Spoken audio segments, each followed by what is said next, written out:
Existen 7 pecados capitales, y todos podemos ser tentados por ellos. Según se dice, afectan a nuestras propias almas. Son pecados mortales y tienen graves consecuencias en nuestra vida espiritual. Lujuria, envidia, gula, pereza, avaricia, ira y soberbia. Según la teología cristiana, para cometer uno de estos pecados mortales no hace falta más que desearlo. Las Escrituras dicen que el pecado se paga con la muerte. Detrás de cada uno de estos pecados hay una historia oculta que explica por qué llegaron a ser mortales. Los 7 pecados capitales han tenido una enorme repercusión en la historia, en la sociedad y en nuestras almas. No se pueden transgredir las leyes de Dios sin pagar un alto precio. Y el más paradójico de los 7 pecados capitales es la gula. En la teología cristiana es fundamental conocer los 7 pecados capitales. Pero lo más extraño es que nunca son mencionados en la Santa Biblia. Aparecieron por primera vez en los monasterios de Egipto, más de 300 años después de que se escribiese el Nuevo Testamento. Hacia el año 375, un monje llamado Evagrio Pontico comenzó a redactar la lista de las muchas tentaciones del alma humana. Y después la resumió y matizó hasta reducirla solo a las más peligrosas. Evagrio consideraba que existían 8 terribles tentaciones que podían llevar a la humanidad al infierno. Para este monje, la gula era un pecado, porque comer demasiado impedía rezar. Evagrio escribió: así como la niebla oculta los rayos del sol, el excesivo consumo de alimentos oscurece la mente. Las 8 tentaciones de Evagrio fueron conocidas solo por los monjes. Hasta el año 590. Ese año el Papa Gregorio Magno redujo la lista a 7. Cambió el nombre de tentaciones por el de pecados y declaró que eran mortales. Para el Papa Gregorio, la gula era mortal para la vida interior y exterior de las personas. Según él, el cuerpo, cuando no es refrenado, destruye las virtudes del alma.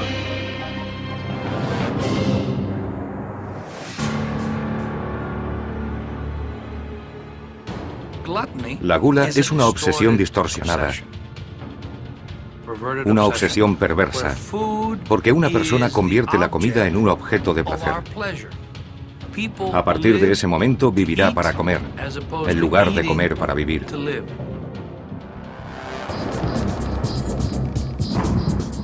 El origen del pecado de la gula es mucho más antiguo que la tradición cristiana.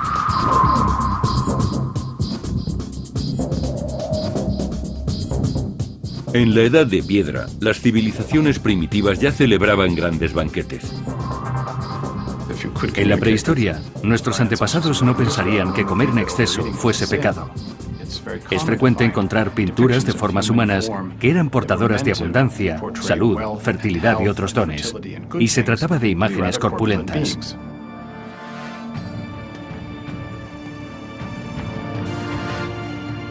El pecado de la gula procede de la tradición grecorromana, que también describió los vicios y las virtudes.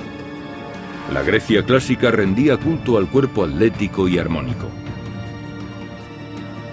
Pero al mismo tiempo disfrutaba de los placeres del paladar.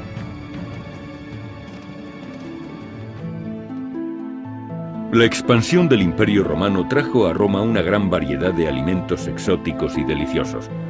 Los aristócratas acudían a espléndidos banquetes en los que comían con entusiasmo. Según la creencia popular, estas fiestas eran interrumpidas por las frecuentes visitas al vomitorium, un lugar donde los invitados vomitaban para dejar sitio a más comida y bebida. Pero en realidad, el vomitorium era una especie de pasadizo por el que se salía del anfiteatro. El vomitorium era el pasadizo por donde la gente era evacuada del anfiteatro. Algún escritor, deliberadamente o por error, lo asoció a las descripciones literarias de los banquetes romanos, que en realidad no tenían nada que ver con este otro hecho. Aunque el término puede haber sido malinterpretado, algunos escritores antiguos afirman que los romanos se daban grandes atracones y después se purgaban. Hay referencias a la introducción de una pluma o un dedo en la garganta, pero quizá lo más habitual era esperar a que el cuerpo arrojase de forma natural el exceso de alimento. Y si el invitado vomitaba, siempre había esclavos para limpiar el suelo y limpiarlo a él. Después lo conducían de nuevo al banquete para que pudiese seguir bebiendo. En la tradición cristiana, el pecado de la gula surgió como una reacción ante el hedonismo del Imperio Romano. Según los fieles, los romanos servían a Satanás en bandeja de plata. La Biblia advierte en ocasiones sobre los males de la gula y describe cómo el diablo utilizó este pecado para intentar atraer a Jesús al infierno.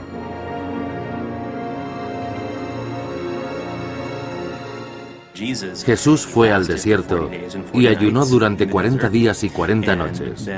Cuando Satanás quiso tentarle, el primer pecado al que recurrió fue la gula. Le dijo: convierte estas piedras en pan, sacia tu estómago. Y Jesús respondió: no solo de pan vive el hombre, sino de toda palabra que sale de la boca de Dios. Y así marca también la diferencia entre lo que entra por la boca y lo que sale de ella. Según la tradición cristiana, la gula es un pecado porque nos desvía del camino recto. La gula es un pecado contra nuestro propio cuerpo, el lugar sagrado de cada persona, donde Dios debería habitar. La gula es verdaderamente un deseo de morir.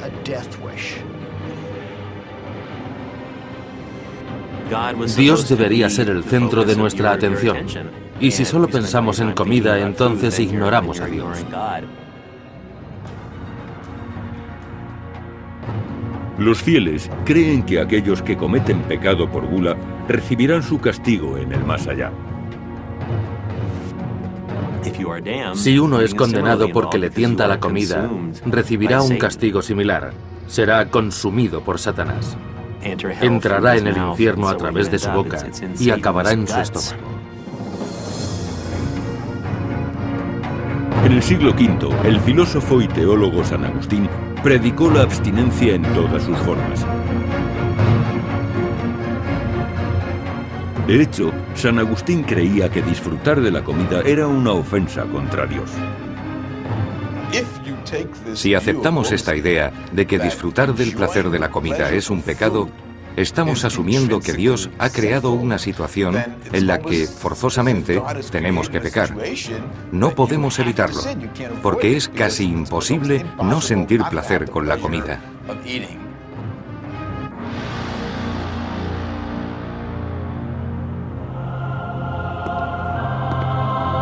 En el siglo IV emergió el movimiento monástico cristiano y aumentó la preocupación por el excesivo placer que proporcionaban los sentidos. Aquellos hombres de Dios elegían vivir una frugal existencia, enclaustrados en monasterios y rehusando los placeres corporales. En Occidente, la vida monástica y las reglas de San Benito establecen una serie de normas para la comida y la bebida. Hay que ayunar a ciertas horas. Solo se puede beber un poco de vino, no se puede comer carne, esa clase de cosas. Consideraban que la preocupación por los placeres carnales, como la comida y la bebida, era algo que nos hacía menos humanos y nos acercaba a los animales. Por eso pensaban que era pecado. En el siglo VI, el Papa católico y romano Gregorio Magno no solo hizo la lista oficial de los 7 pecados capitales, también proclamó que había 5 modos concretos de caer en el vicio de la gula. Comer demasiado es la forma de gula que más conocemos. En este sentido, la gula era un robo a los pobres y a los hambrientos. Comer fuera de horas era un acto de glotonería.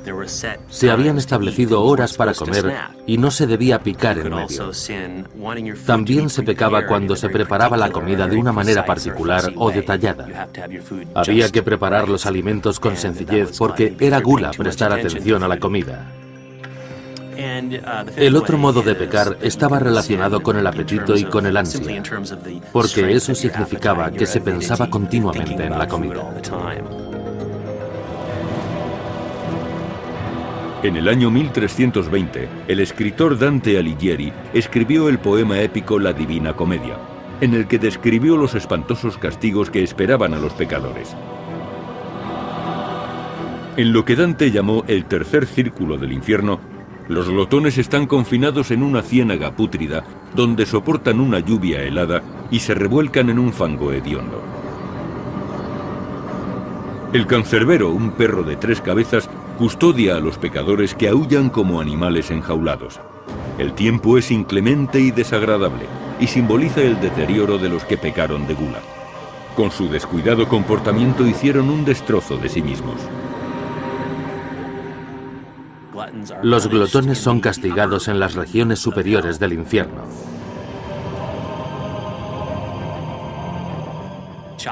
Chaco, el glotón florentino, está sentado aquí entre un montón de basura llena de barro. Su asqueroso entorno pretende reflejar lo que él hizo con su propio cuerpo, corrompiéndolo. Así pues, el infierno es un lugar de extrema incomodidad.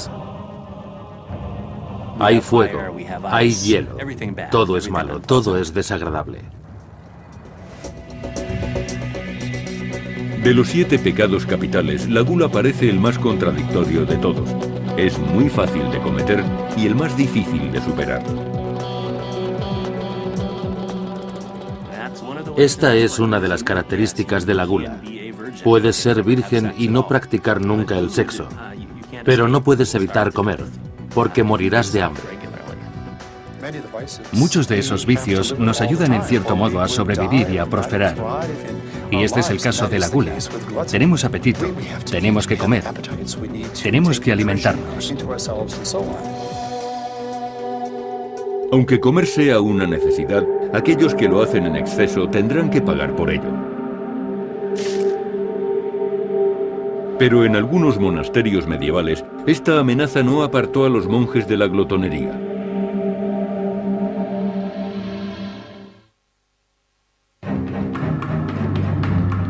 Los 7 pecados capitales han constituido la base de la moral cristiana durante siglos, y se dice que el pecado más difícil de evitar es la gula.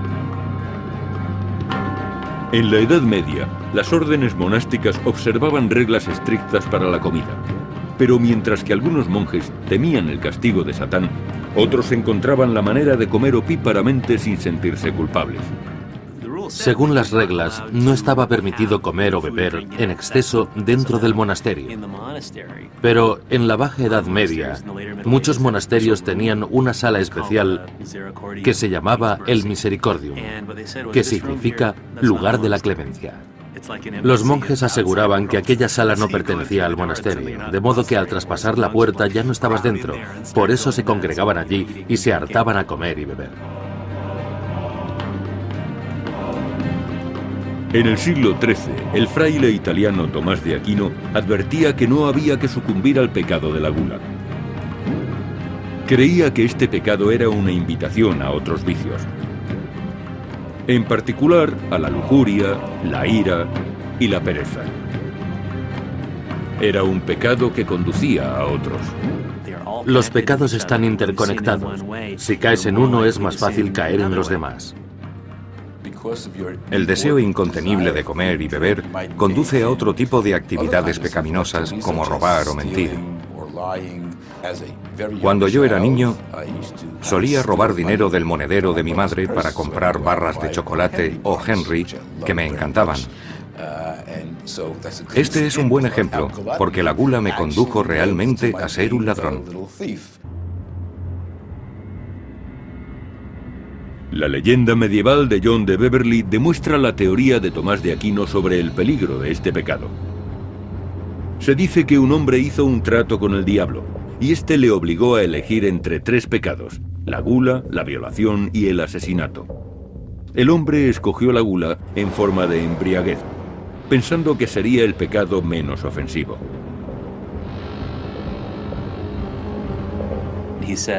Dijo, creo que me voy a emborrachar.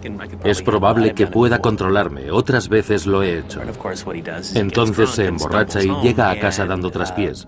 Se equivoca de habitación y ve a una mujer en la cama. El hombre borracho se abalanza sobre ella sin darse cuenta de que se trata de su propia madre. En ese momento llega su padre y le aparta, y el pecador le mata.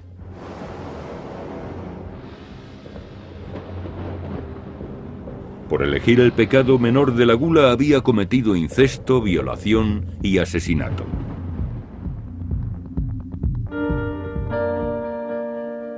Hacia el año 1200, los teólogos cristianos intentaron curar a la sociedad de los 7 pecados capitales y para ello redactaron la lista de las 7 virtudes que ayudaban a vencerlos. La templanza, virtud opuesta a la gula, es la práctica de la moderación y la abstinencia. San Francisco de Asís, un fraile católico romano del siglo XIII, supo cómo practicar la moderación. Inventó una inteligente receta para frenar su entusiasmo en la mesa. Espolvoreaba ceniza sobre la comida y así mataba el sabor. A diferencia de los monjes que apenas salían del monasterio, los frailes paseaban por el campo y socorrían a los pobres. Predicaban contra la herejía y a menudo la gente les hospedaba porque, según la creencia popular, estaban haciendo el trabajo de Dios. Y, por supuesto, también les daban de comer. Con frecuencia la comida era más suculenta que la que los frailes acostumbraban a comer. Y San Francisco decía, hay que comerla para no ser descortés, pero una solución es echar cenizas cuando nadie esté mirando para no disfrutar de ella. Algunas santas también llevaron la templanza hasta el extremo. Santa Catalina de Siena, Clara de Asís y Verónica se dejaron morir de hambre por Dios. Hoy algunos teólogos se refieren a este fenómeno como anorexia santa. Sabemos que la privación de alimentos puede provocar alucinaciones. Quizá por eso comer muy poco les ayudaba a acercarse a Dios. Era una vida mística en cierto modo. Pero también era una forma de mantener el control sobre el cuerpo. Y actualmente eso es algo característico de la anorexia, aunque no en el sentido religioso. El comportamiento de aquellas mujeres santas es similar al de las personas que padecen desórdenes alimentarios. En 1364, la adolescente Santa Catalina de Siena renunció al pecado de la gula rechazando todo tipo de alimento. Se dice que utilizaba una ramita para provocarse el vómito y purificar completamente su cuerpo. En la Edad Media, la época de Santa Catalina, los que cometían el pecado de la gula creían que serían condenados por Satán. El miedo al castigo quedó reflejado en las obras de muchos artistas que imaginaron las duras consecuencias del pecado.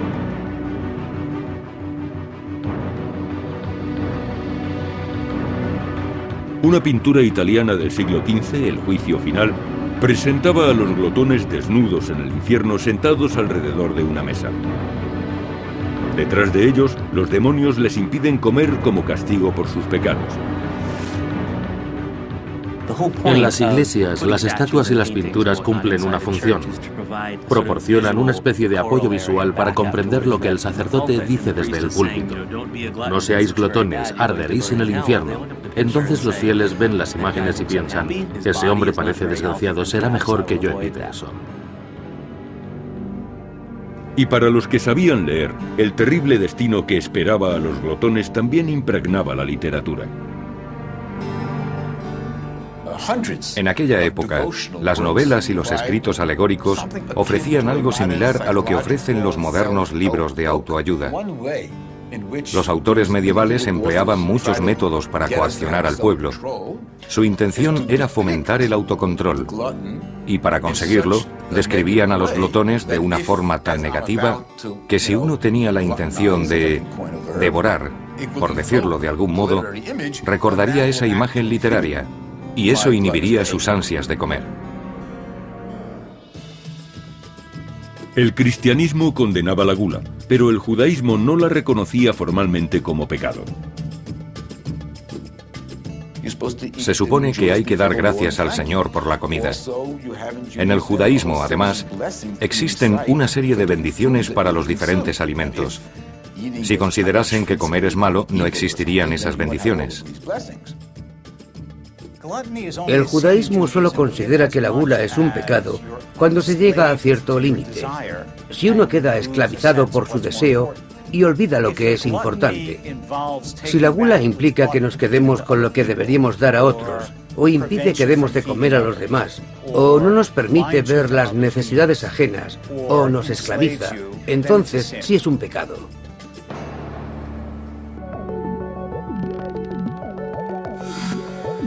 Fuera o no pecado, las antiguas escrituras judías como el libro de Judith advertían que comer podía acarrear serios problemas.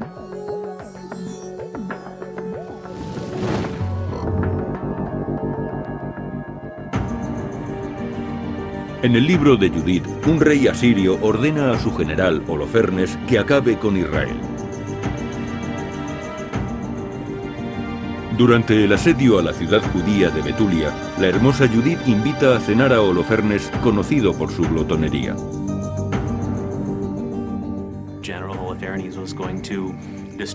El general iba a destruir la ciudad y a asesinar a casi todos los habitantes. Judith le hizo creer que se había enamorado de él y le preparó una romántica velada. Durante la cena le animó a beber tanto que Holofernes se emborrachó y perdió el conocimiento, y entonces Judith aprovechó para cortarle la cabeza.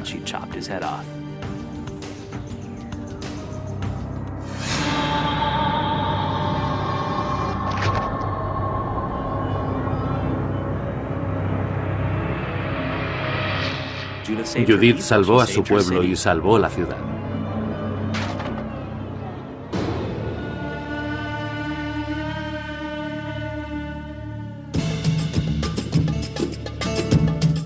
También el Islam advertía de los peligros del pecado de la gula.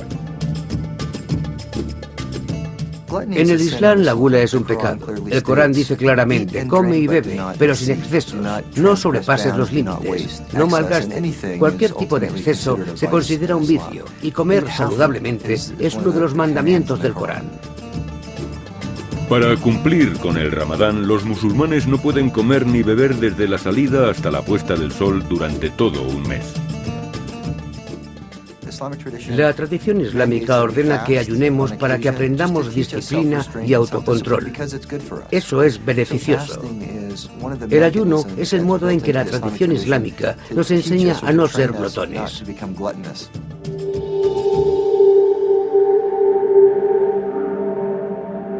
Los cristianos también practican el ayuno y la plegaria como penitencia por el pecado de la gula. La época de la Cuaresma conmemora los 40 días que Jesús ayunó en el desierto. Siguiendo la paradójica naturaleza de la gula, algunos cristianos celebran la llegada de la Cuaresma con el Carnaval, un festival en el que comen y beben durante 3 días. Se preparan para un largo periodo de ayuno y penitencia. No gozarán de ninguna diversión hasta la Pascua. Por eso las autoridades eclesiásticas permitieron que antes la gente se liberase de la presión. Nos gusta desinhibirnos de vez en cuando, y los que no pueden hacerlo llevan una vida infeliz.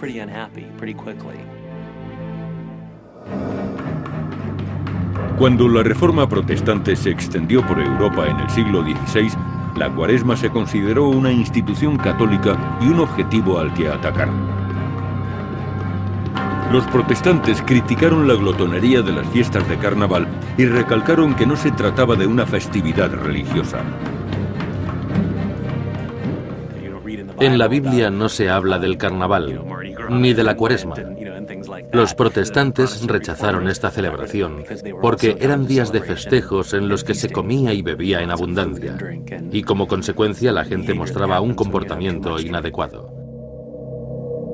Durante siglos la vida cotidiana en Europa occidental estuvo regida por la doctrina cristiana. Pero con la llegada del Renacimiento, la aristocracia trajo consigo una nueva visión del pecado de la gula.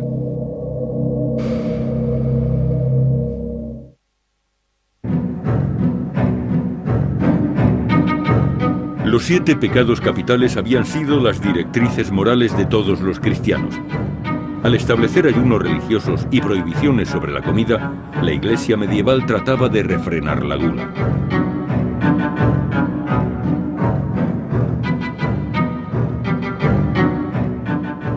Pero en la Baja Edad Media y en el Renacimiento cambió la actitud hacia este pecado, pues la comida refinada se convirtió en motivo de orgullo y signo de elevada posición social. Los aristócratas actuaban en relación a su idea del honor. Siempre intentaban vivir y comportarse conforme a su estatus. Un aristócrata debía vestir ropas elegantes, vivir en una casa lujosa y comer alimentos exquisitos. Estaba mal visto que comieran como campesinos. Un aristócrata debía presentar una mesa refinada y servir los alimentos en vajillas caras. Ese tipo de cosas. Muchos nobles comían hasta reventar.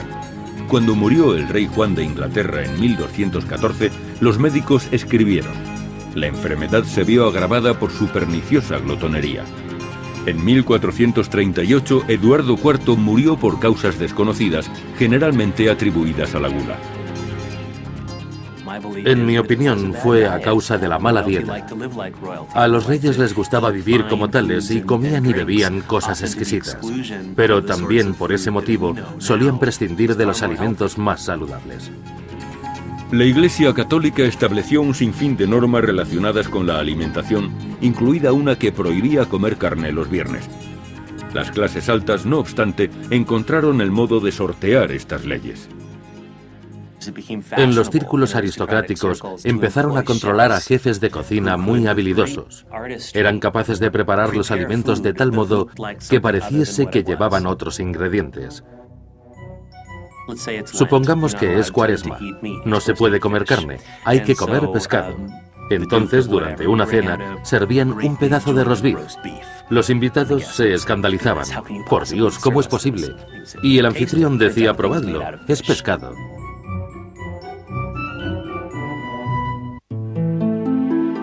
Luis XIV fue uno de los reyes más glotones. Incluso se decía que su estómago era 3 veces más grande que el de un hombre corriente. Luis XIV era un glotón. Era el rey de Francia y es lógico que viviera con mucho lujo. Siempre pedía que le sirvieran los platos más refinados. Muchos de aquellos aristócratas que amaban la comida no temían que la gula les condenase al fuego eterno. Sin embargo, frecuentemente eran castigados con gota, indigestiones y enfermedades cardíacas. Luis XIV ganó peso y tuvo problemas de salud asociados a su afición a la comida y a la bebida. Enrique VIII fue otro ejemplo. Engordó mucho al final de su vida y sabemos que sufrió graves problemas de salud. Le salieron úlceras en las piernas. En 1545, el italiano Luigi Cornaro temió que su glotonería le llevase a la tumba demasiado pronto. Por eso escribió una guía que ayudaba a evitar el pecado de la gula. Fue el primer libro de dietética del mundo. Comaro escribió un libro de dietética que explicaba el modo de conseguir una salud perfecta. Pero la gente que lo leyó entendió la narración en términos religiosos y no en términos médicos. Hablaba de vencer a la carne, el deseo por la comida y la gula. A principios del siglo XVII, el pecado de la gula viajó con los peregrinos y los puritanos que colonizaron América. Se formaron colonias en Plymouth y en la bahía de Massachusetts, y un grupo de inmigrantes puritanos decidió desterrar todos los vicios del Nuevo Mundo. El puritanismo americano era, por supuesto, una ramificación del protestantismo radical europeo.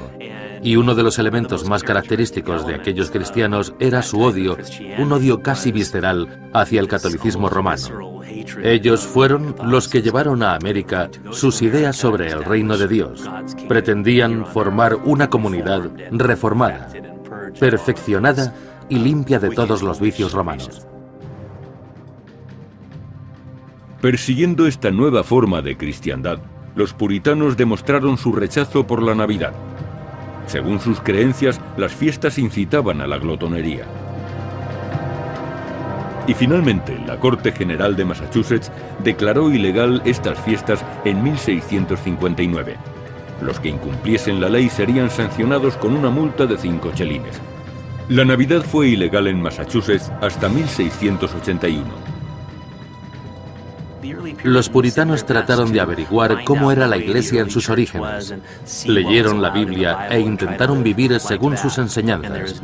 Como no hablaba de la celebración de la Navidad, ellos tampoco la celebraban.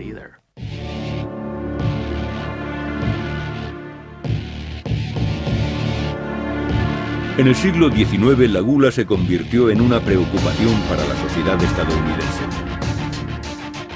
Para muchos, el alcoholismo era uno de los peores aspectos de este pecado. Muchos ciudadanos se unieron y lanzaron el movimiento por la templanza. Su misión era detener el pecado de la gula poniendo fin al consumo de alcohol. En el movimiento por la templanza se implicaron sobre todo las mujeres. Aunque también hubo líderes religiosos, especialmente protestantes, que se unieron al movimiento. Consideraban que beber era pecado, pero lo que en realidad se pretendía era proteger a las familias de los nocivos efectos del alcohol.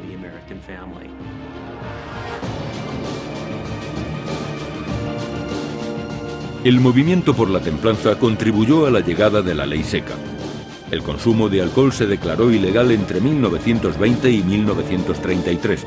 Lo que 100 años antes había empezado como un movimiento religioso contra el pecado de la gula, culminó con la enmienda 18 de la Constitución de los Estados Unidos. Se aliaron los líderes religiosos y las amas de casa, y además el gobierno quería incrementar la productividad entre los trabajadores, y se dio cuenta de que librándose de la bebida cumplía con sus objetivos.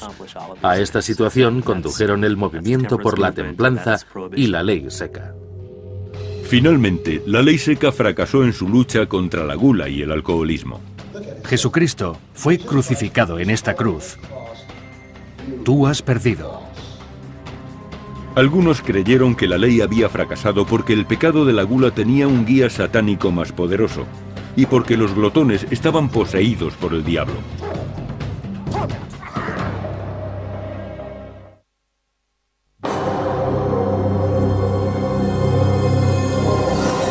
En la tradición cristiana, los 7 pecados capitales son considerados como un camino hacia el infierno. Y un acto tan simple como comer puede convertirse en pecado.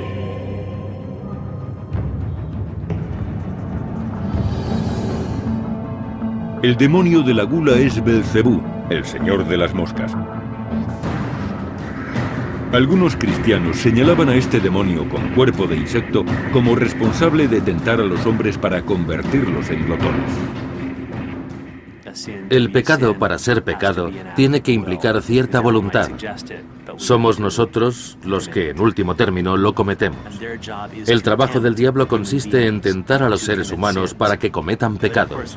Por eso no debe llevarnos a la conclusión de que la culpa es del diablo o que él nos obligó a hacerlo.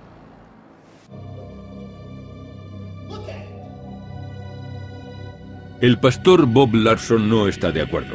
Él cree que los demonios son frecuentemente la causa del pecado. Y la única cura es el exorcismo. Larson es exorcista. Dice tener poderes especiales para purificar a las víctimas que están poseídas por los demonios. En uno de nuestros seminarios, un hombre enorme de más de 135 kilos mostró síntomas de estar poseído. Y cuando yo pregunté su nombre al demonio, este contestó, comida. Era el demonio de la gula. Y dijo claramente, Me llamo comida, porque le lleno de alimentos y de enfermedades. Larson exorciza a los poseídos recurriendo a la oración y a los símbolos religiosos. A veces simplemente me burlo del demonio.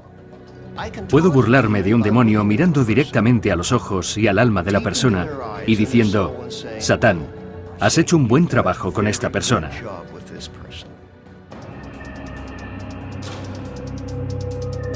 Aunque los cristianos creen firmemente en la existencia del pecado, hay personas que opinan que la gula podría ser una necesidad evolutiva. En otras culturas, el instinto de supervivencia ha tenido más peso que los castigos asociados al pecado de la gula. En el Pacífico Sur, los isleños recorrían largas distancias remando por el mar, y en muchas ocasiones corrían el peligro de morir de inanición. Lo mismo ocurría con los nativos americanos, que eran nómadas y vivían como cazadores y recolectores. La capacidad de sobrevivir con una mínima cantidad de alimentos fue una estrategia evolutiva. La acumulación de grasa corporal era importante en las culturas que soportaban ciclos de hambre y abundancia. Algunos científicos creen que puede haber culturas predispuestas al pecado de la gula. Habrían desarrollado lo que se conoce como gen ahorrativo. En un entorno en el que se producen frecuentes periodos de escasez, aparecen genes que permiten acumular eficazmente la energía en forma de grasa. Esta grasa nos ayudaría a sobrevivir en el siguiente periodo de hambre. Pero en la actualidad, con los alimentos al alcance de la mano, esos mismos genes favorecen la obesidad. La evolución ha programado nuestros genes para prevenir la pérdida de peso. Pero ahora las condiciones han cambiado. Y perder peso ya no es un problema tan grave. Ganarlo sí lo es.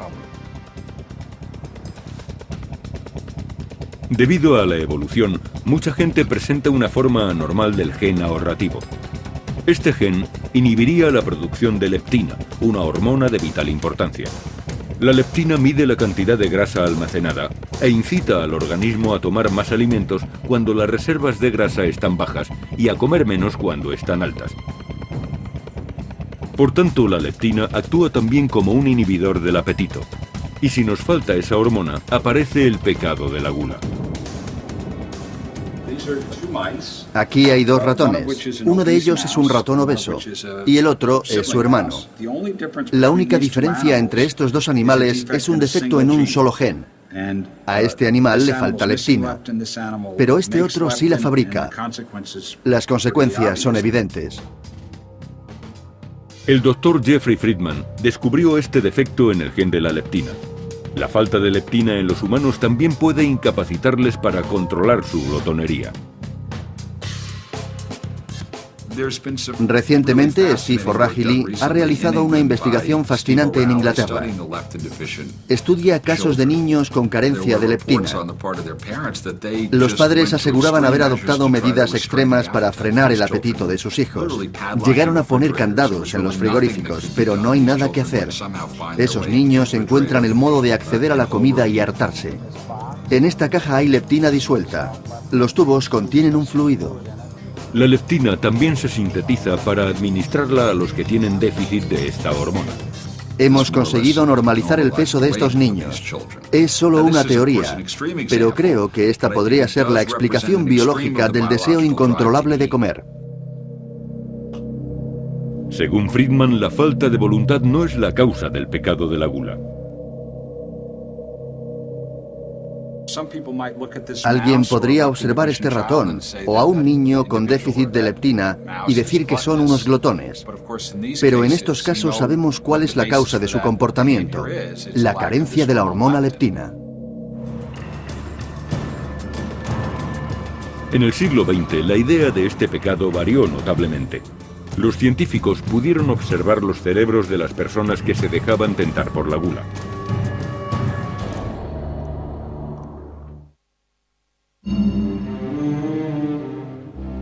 Durante más de 1000 años, los 7 pecados capitales constituyeron un código moral para los cristianos.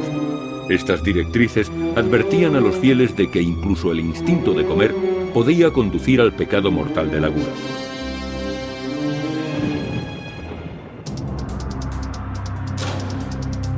El siglo XX introdujo un cambio en la percepción de este pecado. Las autoridades eclesiásticas empezaron a ver este vicio como un problema de conducta. En la literatura religiosa, la gula como pecado se interpreta siempre en el contexto de un sistema de valores religiosos. Pero actualmente, la psicoterapia lo ve desde otra perspectiva y habla de técnicas de autocontrol. ¿Cómo pueden enseñar a una persona a controlarse con la comida o con la bebida? Enseñándole a cambiar su actitud y a valorar la salud y la forma física.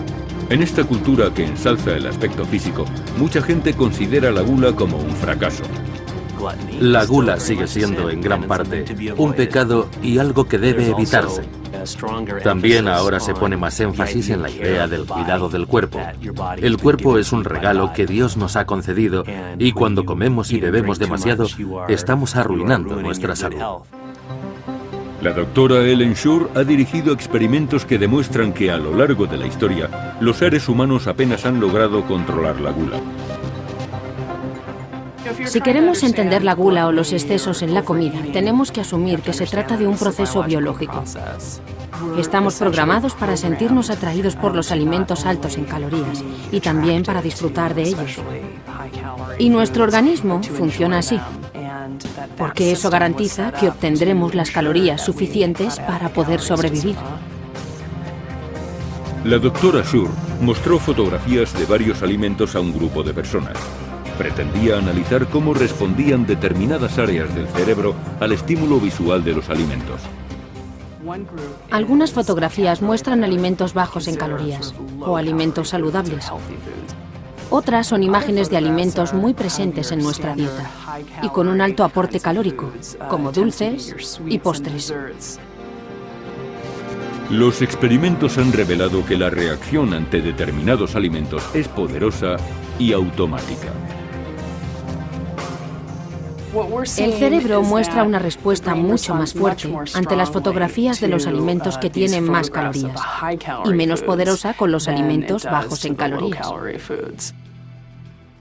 En cierto modo, estamos enfrentando nuestro instinto biológico con nuestro instinto cognitivo. La cuestión es, ¿cuál vencerá? Pero la tradición de reprimir el deseo por los alimentos y los vinos más exquisitos está desapareciendo. En nuestra sociedad hay personas que obedecen al impulso de ingerir muchas calorías. Y el gourmet está considerado como una persona refinada. Hay cocineros muy célebres y creemos que las comidas caras, sorprendentes o exquisitamente preparadas son propias de un gusto sofisticado. Por eso queremos imitarlas. El Papa Gregorio diría, eso es gula. Los glotones modernos no se preocupan por las llamas del infierno, sino más bien por sufrir el castigo en la tierra. Según la Organización Mundial de la Salud, la obesidad es actualmente una epidemia que afecta a más de 115 millones de personas. Y en parte, esto es culpa del pecado de la gula. Sin embargo, gula no es lo mismo que obesidad. No todo el que tiene esa obsesión es necesariamente obeso. Pero es evidente que existe una relación entre el exceso de comida y la obesidad. Sin embargo, la Organización Mundial de la Salud también advierte sobre el punto opuesto de la gula, el hambre. Mientras 115 millones de personas engordan, 2.000 millones pasan hambre. Muchos de nosotros vivimos cegados por la gula. Tenemos la posibilidad de comer lo que queramos y cuanto queramos. Y sabemos lo que es vivir demasiado bien en un mundo en el que hay tantas personas necesitadas. Aunque la gula sigue siendo uno de los 7 pecados capitales, en nuestra sociedad aún existen profundas contradicciones respecto a los placeres del paladar. Pero una cosa parece evidente: la gula siempre tentará a la humanidad. Ya proceda de las profundidades del infierno o de nuestros propios genes.